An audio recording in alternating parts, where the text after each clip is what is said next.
मैनपुरी का बाहुबली मुकाबला। जी हां, समाजवादी पार्टी ने मैनपुरी के महाभारत के लिए अपने उम्मीदवार का ऐलान कर दिया है। समाजवादी कुनबे ने मैनपुरी के रण में अखिलेश यादव की पत्नी और समाजवादी कुनबे की बड़ी बहू डिंपल यादव पर दांव लगाया है। मैनपुरी लोकसभा सीट समाजवादी कुनबे की सियासी साख के लिए सबसे अहम है। ऐसे में अब सीट से डिंपल यादव के चुनाव लड़ने का ऐलान भी हो चुका है, जिससे यूपी का सियासी पारा चढ़ता दिख रहा है। क्या है इस सीट पर डिंपल यादव को उतारने के मायने और डिंपल की उम्मीदवारी के बाद कैसे बढ़ सकती है समाजवादी पार्टी की मुश्किल, सब कुछ समझाएंगे आपको। लेकिन उससे पहले हमारी एक खास रिपोर्ट देखिए।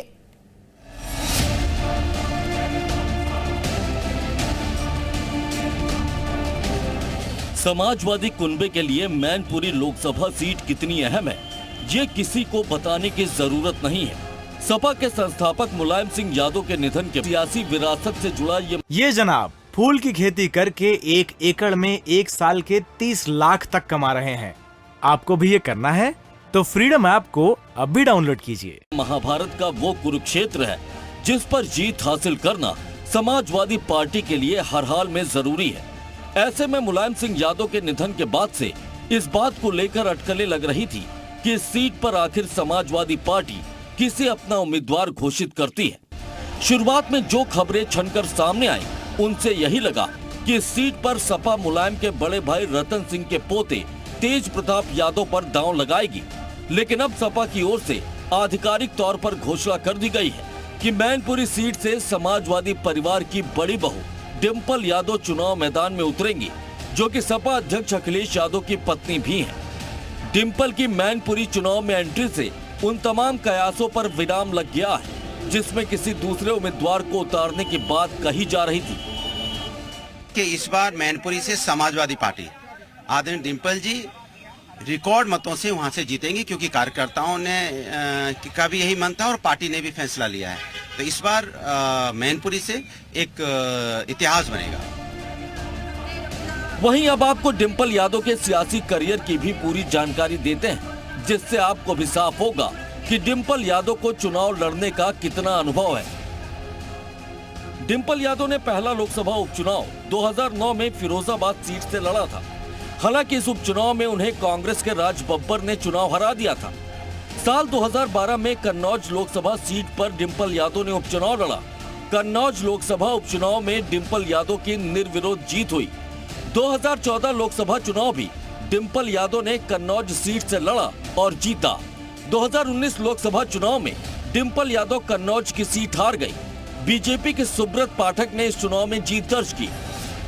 वहीं भले ही डिंपल यादव 2019 लोकसभा चुनाव हार गई हो, लेकिन समाजवादी पार्टी के प्रचार में वो लगातार देखी जाती रही। 2022 विधानसभा चुनाव में भी डिंपल यादव ने पार्टी के लिए प्रचार किया।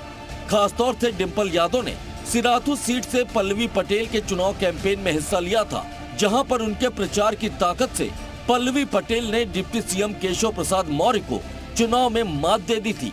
अब आपको ये भी बताते हैं कि 2022 में डिंपल यादव ने जिन विधानसभा सीटों पर चुनाव प्रचार किया, वहां पर सपा की जीत का प्रतिशत क्या रहा। 2022 विधानसभा चुनाव में डिंपल यादव ने 5 विधानसभा क्षेत्रों में चुनाव प्रचार किया था। सिराथू, कौशाम्बी, मंझनपुर, मड़ियाहू, मछली शहर में प्रचार किया था।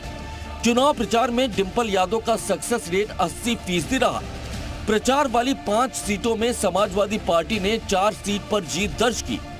सिराथू, कौशाम्बी, मंझनपुर, मछली शहर सीट सपा ने जीत ली। साफ है कि सपा अध्यक्ष अखिलेश यादव की पत्नी होने के साथ साथ डिंपल यादव सियासी दांव पेच में भी माहिर हो चुकी हैं। वहीं मैनपुरी सीट सपा संस्थापक मुलायम सिंह यादव की सियासी विरासत का सबसे मजबूत किला है। ऐसे में अब डिंपल यादव के नाम पर समाजवादी कुनबे ने भी अपनी मोहर लगा दी। हालांकि बीजेपी का दावा है कि आने वाले उपचुनाव में मैनपुरी सीट पर कमल का खिलना तय है।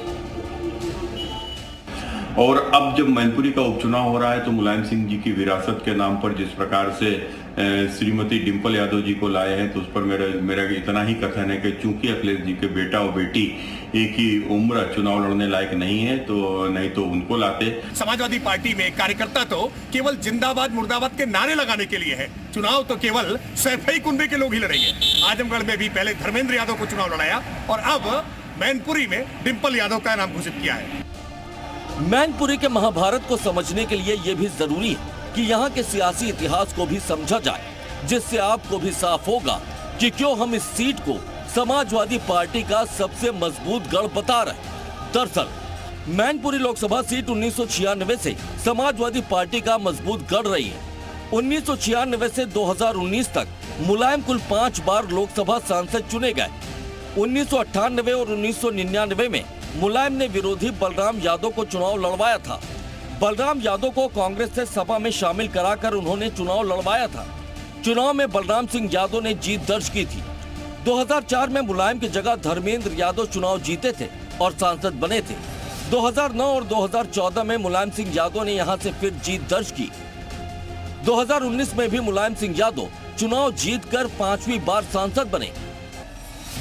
ये आंकड़े बताने के लिए काफी हैं कि मैनपुरी लोकसभा सीट समाजवादी कुनबे की पहचान रही है और नेताजी मुलायम सिंह यादव की सियासी विरासत वाली साख भी इस सीट से जुड़ी हुई है। ऐसे में जहां समाजवादी पार्टी का दावा है कि इस सीट पर डिंपल यादव को मैनपुरी की जनता भारी मतों से जीत दिलाकर संसद भेजेगी, तो वही बीजेपी का कहना है कि मुलायम सिंह यादव के सियासी विरासत वाली इस सीट पर इस बार साइकिल का नहीं बल्कि कमल का जादू चलने वाला है। मैनपुरी से अतुल सक्सेना के साथ ब्यूरो रिपोर्ट, जी मीडिया। ये जनाब फूल की खेती करके 1 एकड़ में 1 साल के 30 लाख तक कमा रहे हैं।